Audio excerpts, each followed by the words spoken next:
Hello! Welcome to Madam P TV. Ako si Madam P Saltik. Kamusta kayo dyan mga kasaltik? Ito yung ating reading para sa mga air sign. Gemini, Libra, Aquarius. Ay, sa mga hindi pa nakakala, meron tayong mga bagong channel ha. Air sign Philippines, Earth sign Philippines, Water sign Philippines, at saka Fire sign Philippines. I-subscribe mo ko dyan. Kung hindi, bala ka dyan. Walang pilitan, pero matutuwa ako. Tsaka mapapakita mo yung pagmamahal mo sa akin pag pinalaw mo rin ako doon. Alam mo yon, ma-appreciate ko yon. Sarap mo sakalin. Nakakakilig ka pag pinalaw mo ako hanggang doon. Anyway, yung mga hindi pa nakakapag-comment dyan, mag-comment ka. Sinasabi ko sa iyo, kahit po heart-heart lang, smileys, malaking bagay yun ha. Kahit nga tuldok lang eh. Wag ka magdamot sa comment section kasi nagsasalita ako dito, napapagod ako. Yung simpleng comment mo kahit pa paano nakakapagpangitian sa akin. Oh, nagdrama. Anyway, para ito kay air sign, Gemini, Libra, Aquarius. Let's start your reading. Rated SPG, striktong patnubay ng mga gurang ang kailangan. Bawal ang mabalat sibuyas dito. Okay? Kasi may saltik yung reader dito eh. Kung gusto mo na matinong reading dun sa ibang channel. Nasa sayo na kung siseryosohin may reading dito. Basta ito ay reading. Bala sa buhay mo. You have your 8 of Swords. O, di ba? Unang-una pa lang kawawa ka talaga dito eh. Yung iba sa inyo with the Lovers and the 8 of Swords, pwedeng stuck ka sa isang sitwasyon or isang relasyon na parang with the world, part of you wala kang magawa eh. Gusto mong alisan pero alam mo yon, with the Four of Swords, wala kang magawa. At wala ka talagang ginagawa. Parang tinanggap mo na lang yung sitwasyon mo na yan. Diba? Kumaga, yung person na kakonect mo, maaaring noon nakikitaan mo ng okay naman siya. Pero yung okay naman siya, biglang naging sarap tadyakan eh. May times talaga to. Ang sarap, parang gigigil ka na lang kasi na-realize mo mali pala. 'Di ba? Yung iba sa inyo, may mga option ka nung araw, na-realize mo, mali ang napili mo. Okay? Tapos ngayon, wala ka na magawa. Kaya dyan ka na eh. Buka ka kasi ng buka. Sinasabi ko sa iyo, takpan mo ng konti yan. Dapat tinakpan mo man lang kahit band-aid. Ano ba yan? Masyado ka kasi excited. Yung person nakakonect mo, you do have the Ace of Swords. What's with the Eight of Swords? Yung iba sa inyo, meron ng bago nakakonect with the Eight of Pentacles. Ito person na ito masipag ha. Lalo na pagdating sa usaping pera. O syempre, ikaw ba naman may pera, ayaw pasipagan. So may nakikita tayo ditong person na okay siya financially, masipag siya. This could be a new person. Pero yung iba, pag wala pa, parating pa lang. Okay, and with the Page of Wands, nakikita natin yung communication through social media, ganto ganyan. Yung iba naman, hindi naman siya agad-agad love affair. Pero parang pwedeng friendship or wala lang, ka-fling-fling. Kakulitan lang, parang ganun. Pero, alam mo yun, yung parang, nakikita natin ito yung magbibigay ng happiness sa'yo, lalo na with the sun. Sana all. So, may new person tayo nakikita dito. Paano yan? With the Eight of Swords, stuck ka ngayon. So, ito, wala siyang karapatan maging new person. Walang new person para sa'yo. Kasi paano na? I-stuck ka pa dyan. Anong gagawin mo? Alangan namang itulak mo na lang papalayo itong person na kaano mo ngayon. Yung iba sa inyo, may pagsasama, may marriage pang involved. Ayan, ang lupit niyan. Hindi na talaga pwede, wala nang alisan yan. Paano yan? So, ano yung emotion ninyo sa isa't isa? Natin kung ano yung message dyan. You do appear the star. Meron ka pang pangarap sa buhay at saka nandun yung paghahangad mo rin dito sa hindi naman necessarily dito sa new person na to, pero ma-achieve yung mga pangarap mo na parang hindi mo na-achieve habang nandyan ka sa poder o habang nandyan ka, kakonect mo yung person na nagpapa-stuck sa'yo ngayon. Parang, ikaw naman ang may kasalanan, buka ka ng buka, ano gagawin ko? Zile yoler gyal mile Ako nagre-reading lang dito, yung buhay mo, bala ka sa buhay mo, ha? Pero sa nakikita ko dito, kasalanan mo kung bakit ka nai-stuck ngayon dyan. Kamutin mo na lang yung mga kakamutin mo dapat. Hindi ka dapat nagpakamot sa iba. Ano ba yan? Zile yoler gyal mile Gini-gym mo ako masyado.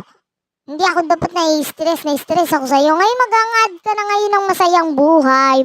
Kasi na-realize mo yung buhay mo ngayon dyan sa kung nasaan ka hindi pala masaya. Dapat.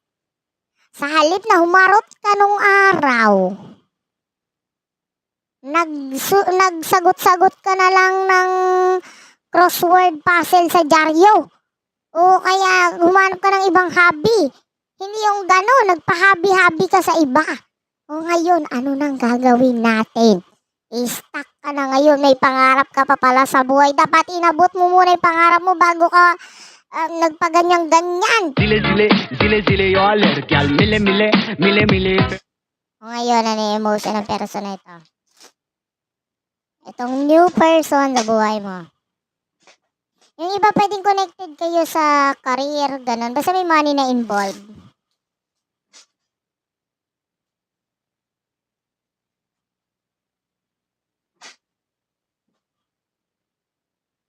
You do have the 5 of Pentacles. Oh, nahiya siya ngayon. Patorpe-torpe siya kasi with the 3 of Swords. Alam nga naman, bawal kitang malin. May 3 of Swords, may kakunik ka pang iba. Alam nga naman. Hindi kita pwedeng malin kasi hindi alam mo yon. Buti sana kung virgin ka pa. Hindi naman. Zile yoler gyal mile O ngayon, nasasaktan itong person na ito kasi saka nahiya siya. Kasi alam niya na bawal to eh. Bawal ako magmahal ng ganito, ganyan. Bawal kitang mahalin. Bawal ako magmahal ng may, sabihin na natin may asawa, may kinakasama, etc. May karelasyon. Bawal to eh. Pero anong gagawin ko? Gusto kita. Anong gagawin ko? Ayan, nakakita tayo ng mga letter dito. S-E-M-N V as in victory. Ang dami letter E, F, P, Z, K. Ayun. At saka may number din ako nakikita. 32, 35. Ayun. Bingo! Wala na. With the Wheel of Fortune item source, medyo nabago mo siya. Or nabago yung pagtingin niya talaga sa buhay overall. I feel like malaki ang naitulong mo doon kung bakit nagkaroon ng pagkaganon. So, what will happen in the near future? Feeling niya talaga hindi siya welcome sa'yo eh. Kasi, hello, alam nga naman, paano mo ako welcomein? Eh, may iba pang nagmay-ari sa'yo. Ano nga naman, di ba? May nakikita akong kasal-kasalan. Yung iba sa inyo kinasal? Or may kasalan na involved? So, what will happen in the near future? Page of Cups. Justice card.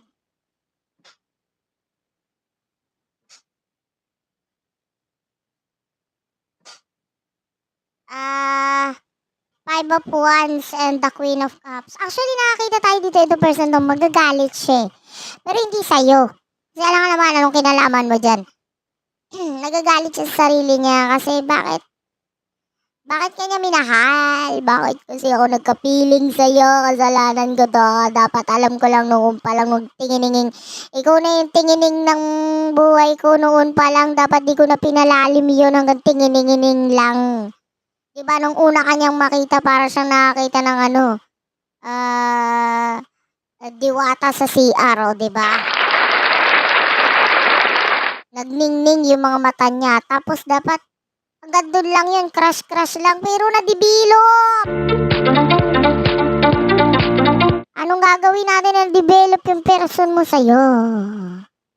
At nagagalit siya sa sarili niya in the near future kasi bakit siya na-develop sa'yo? Sa maling tao, sa feeling niya bawal na tao. Ayan. Tapos ikaw naman, with the Justice card and Page of Cups, you are facing the reality. So, kumbaga, English. Anyway, alam mo yon yung parang, pwedeng maramdaman mo yung pagkagusto sa'yo nitong taong to, pero doon tayo sa realidad. Hindi mo gusto yung buhay mo, hindi mo gusto yung sitwasyon mo, hindi mo gusto yung person na kinakasama mo or nakasama mo. Pero wala ka ng choice. So ikaw, dito na lang ako, alangan naman. Wala naman akong choice kundi tanggapin ito. With the Page of Pentacles, so hindi ka nag-ingat noon. Pero wala ka nang magagawa. Anong gagawin natin? Zile zile, zile zile yoler, gal mile mile, mile mile. O ayun. Wala tayo masyado nakita sa reading mo sa future kasi nga, yun na yun eh. Wala ka lang magagawa. Anong sabihin ko na lang? Belat, bala ka sa buhay mo yan. Masyado kasi nagmamadali. Dapat noon pa lang bago ka pumasok dyan, nagpa-reading ka muna sa akin. O, di ba? Zile zile, zile zile yoler, gal mile mile, Parang mile nabigyan mile. ka ng advice na, hoy, huwag ka nang mamadali. O, wala na. Anong gagawin natin? Anong i-advise ko sa'yo? Lagyan mo na stapler? O, pwede ba yun? Sige na, bye-bye na. I love you. Bye-bye.